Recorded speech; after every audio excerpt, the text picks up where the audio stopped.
G'day, I'm Steve Camper, and you know what I love? Research. So welcome to today's mini lecture.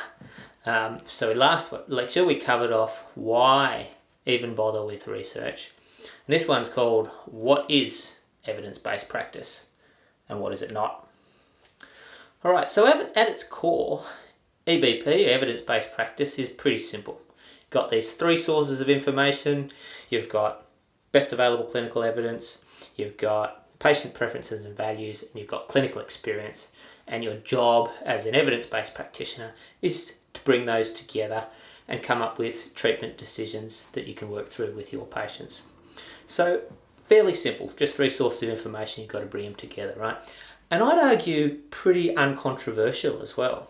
I don't think you'd find many people who are willing to put their hand up and say, hey, I reckon you should ignore one or other of those sources of information. It just doesn't make sense. It's pretty simple, pretty uncontroversial.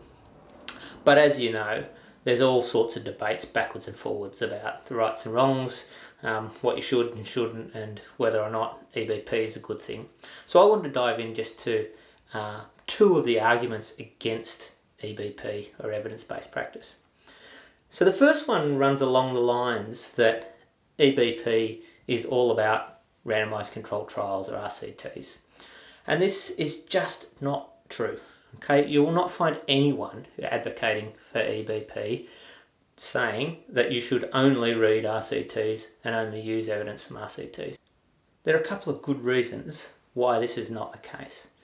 And one is an RCT just isn't the best designed to answer all sorts of research questions. So sometimes some questions are better answered using a different method.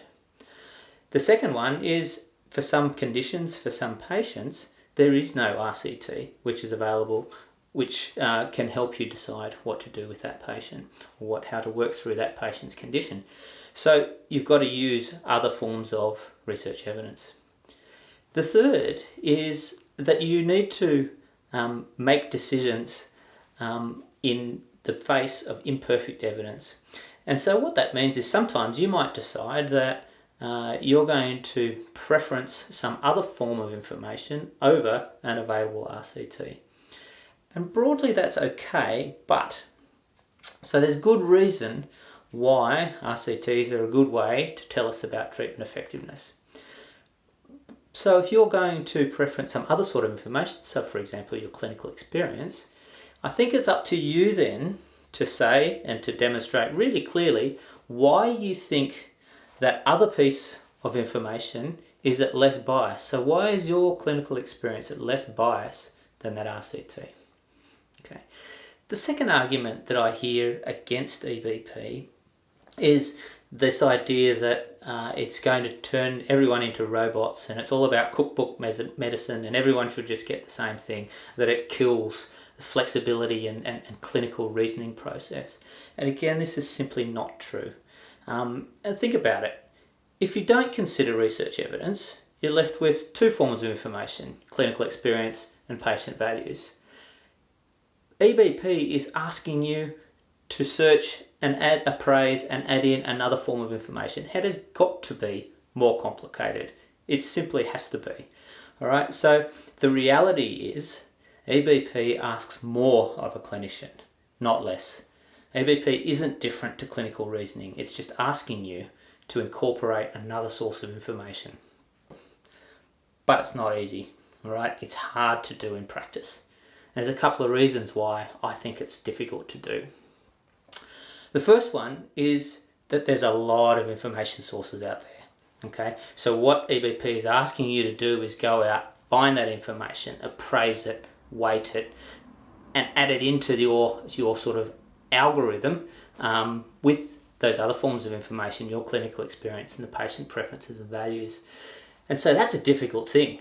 You're being asked to bring together lots of different forms of information. So that's hard. The second reason why I think it's difficult is because sometimes you're going to get research evidence which conflicts with your beliefs about how useful a certain treatment is. So that makes it really difficult. It makes a real challenge for you to step back from both those pieces of information, your beliefs, wherever they come from, and that piece of evidence, step back from them both and really appraise both, weigh them up and see which way you should preference and which way you should use and weight most heavily to make your decisions. The third reason why EBP in practice is hard is because it creates uncertainty, right? We never ever get 100% certainty in terms of information about what we should do in a certain situation. Living with uncertainty sucks. It's hard work, all right? Not just in the clinic, but as humans. But EBP in the clinic, it makes things difficult here because of that uncertainty. The second part about that is that you need to communicate that uncertainty to your patients. And that's a challenging thing to do. So, at its heart, EBP is pretty simple. Conceptually not that hard to understand. The constituents of it, really not controversial at all. But it's hard to do in practice. And doing it well takes more than just calling yourself an evidence-based practitioner. It takes real work and effort. That's all I wanted to get through today. But I wanted to leave you with a little bit of homework. And that's for you to reflect on 2 questions. The first one's this. Are you willing to reevaluate your beliefs about treatment on the basis of research evidence? Second question is this. Is your personal or professional identity tied at all to the sort of treatment that you do? Do you consider yourself a manual therapist or an exercise therapist or an acupuncturist or a surgeon? The reason I ask this question is because I'd like you to think about what the implications of that are for when you come across research which might conflict with your beliefs about the effectiveness of the treatment that you identify with. So that's all for today. Thanks so much for joining. Really love to get in touch and hear your feedback if you've got any. Hit me up. See ya. Bye.